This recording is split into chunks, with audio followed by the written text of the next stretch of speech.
Sejam bem-vindos ao nosso canal Palavra Viva. Estamos aqui recapitulando a lição da Escola Sabatina, uma lição maravilhosa que fala sobre Moisés. Vou chamar de Moisés, né? Estamos aqui na terceira semana.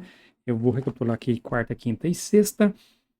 Não sei falar bem. Olha só, as desculpas nossas, muitas vezes quando não queremos fazer alguma coisa, a gente sempre dá um jeito de dar uma desculpa. E Moisés estava um pouco pé atrás, porque ele já havia dito lá, junto com a sarça, olha, senhor, eu sou minhas palavras, não tenho muitas habilidades com palavras, então eu não sou o camarada certo, mas mesmo assim Deus insiste com ele, ele vai parar no Egito, já falou com Faraó não deu atenção, isso já estava aberto para ele, Deus já havia dito isso para ele, que Faraó não ia ser fácil, mas Deus iria trazer juízo sobre, né, o reino de Faraó, e assim ele ia saber que Deus era Deus Todo-Poderoso, o povo de Israel era Deus Todo-Poderoso. E aí, em Êxodo capítulo 6, verso 9 a 13, vai dizer que Moisés já estava um tanto desesperado, desanimado, porque Deus disse, olha, vai e fala com Faraó. Mas ele Deus, olha, Senhor, tem o povo aqui que quer me escutar, quem dirá Faraó? Será que Faraó vai me escutar? Então, e olha, na igreja também não é muito diferente. Às vezes nós temos a Bíblia, temos as palavras, a igreja tem os seus meios, seus, né, preceitos, sua forma de culto e tudo mais, mas você vê que muitas vezes as pessoas não querem seguir daquela forma. Cada um quer, às vezes, fazer do seu jeito. Então, se às vezes dentro da nossa própria família as pessoas não nos ouvem, dentro da comunidade, por onde a gente anda, às vezes nós estamos assim um pouco largados ou sozinhos, nos sentimos só.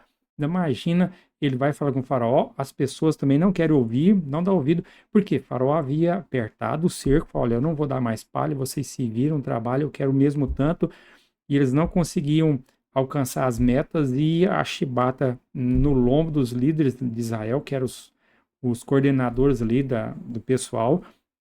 Então eles ficaram muito decepcionados, porque pensou, bom, Deus agora, depois de tanto tempo, lembra da gente e vem aqui ao nosso socorro. Mas isso nada aconteceu, nada mudou para melhor.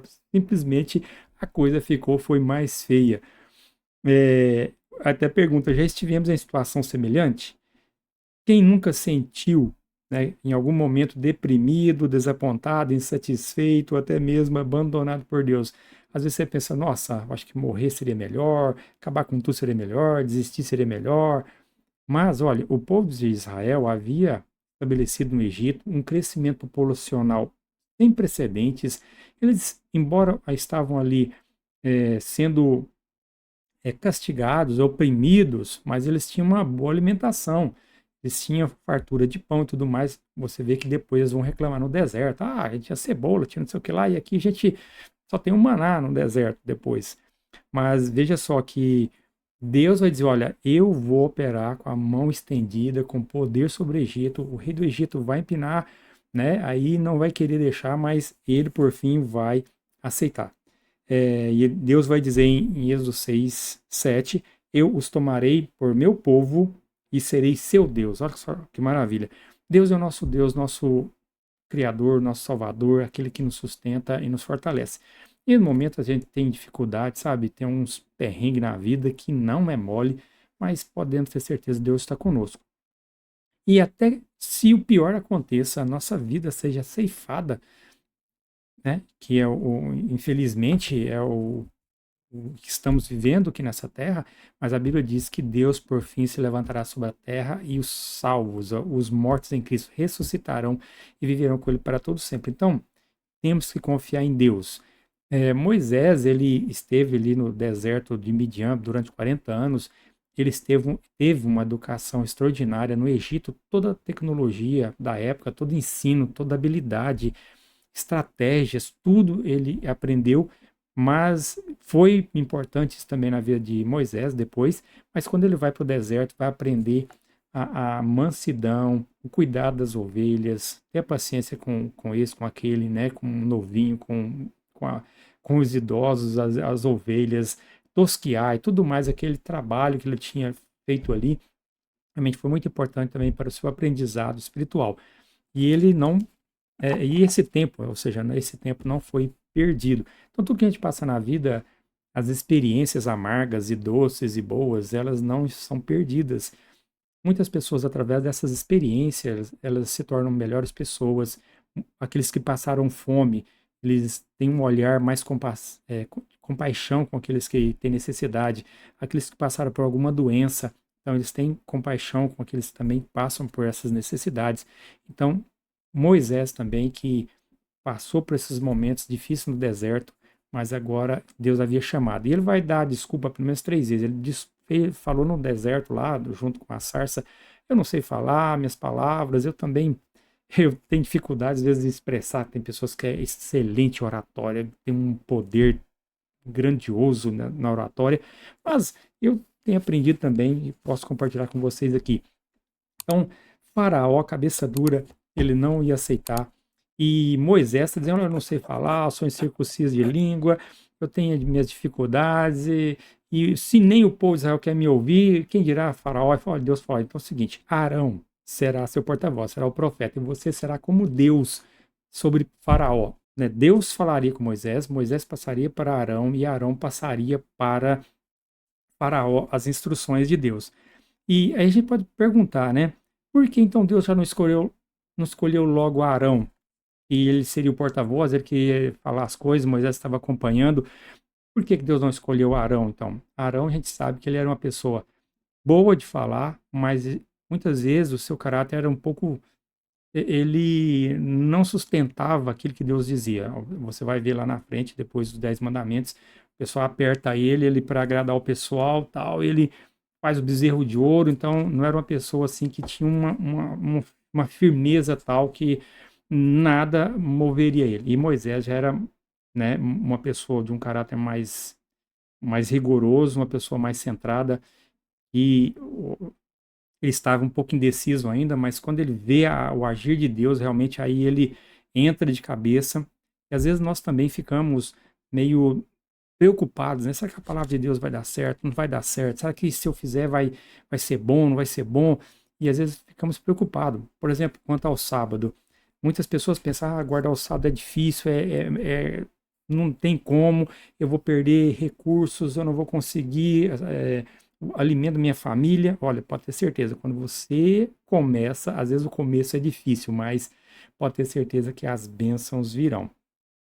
Tem um irmão aqui na igreja que antes ele ganhava X, certo? E o final de semana dele era abençoado. Era sábado, era o dia que ele mais ganhava dinheiro, quase o dinheiro da semana toda, né? Digamos, de domingo a segunda, de segunda a quinta, a sexta, ele ganhava um valor e depois, sábado, ele ganhava quase o mesmo tanto da semana. Coisa assim.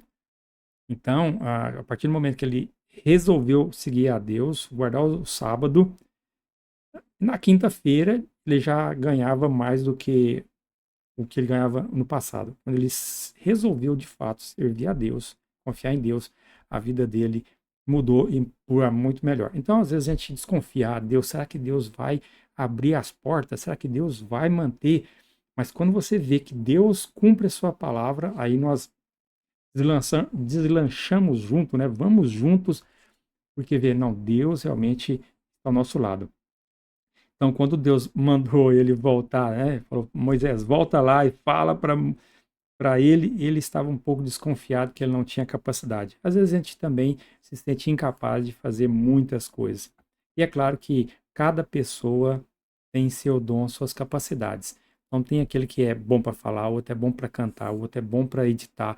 Existem diversos dons e Deus dá dons para cada pessoa. Às vezes a pessoa não fala muito, mas ele ora pelas pessoas, ele visita, ele escuta, entende? Então, cada um pode fazer o seu melhor para Deus. E quando a pessoa se entrega à vontade de Deus, Deus vai agir na vida dele de uma maneira fantástica, tá certo? Então, pela segunda vez, Deus destacou lá em Êxodo 4:21 e Êxodo 7:5, né? Deus destacou que Faraó seria obstinado e que ele mesmo endureceria o coração do rei. O resultado, contudo, seria positivo, pois Deus afirmou: os egípcios saberão que eu sou o Senhor. Em meio ao caos, Deus seria glorificado. Olha só, nós sabemos que, e todas as igrejas falam, vai ter uma grande tribulação no final, etc. Vai passar por uma grande tribulação, vai ter uma tribulação. nós nem sabemos exatamente como isso vai ser, mas a Bíblia aponta momentos difíceis também para o final. Vamos ser fiéis a Deus e corajosos, estar sobre a sua palavra? Então, olha, estude a lição, estude a Bíblia, ore, porque momentos difíceis podem vir sobre a nossa vida e precisamos de confiar plenamente em Deus. Nunca se esqueça que Deus está sob o controle. Pense bem no caso de Abacuque, um momento tão terrível, desafiador. Na oração de Abacuque, que é algo extraordinário, ele vai dizer que mesmo que a figueira minta, não haja gado no pasto, ou seja, tudo esteja destruído, sem esperança, mas ele diz: eu confiarei no Senhor. E a gente também possa depender e confiar completamente em nosso Deus. Se você não é inscrito no nosso canal, se inscreva, deixe seu like, seu comentário e fique com Deus. Um abraço.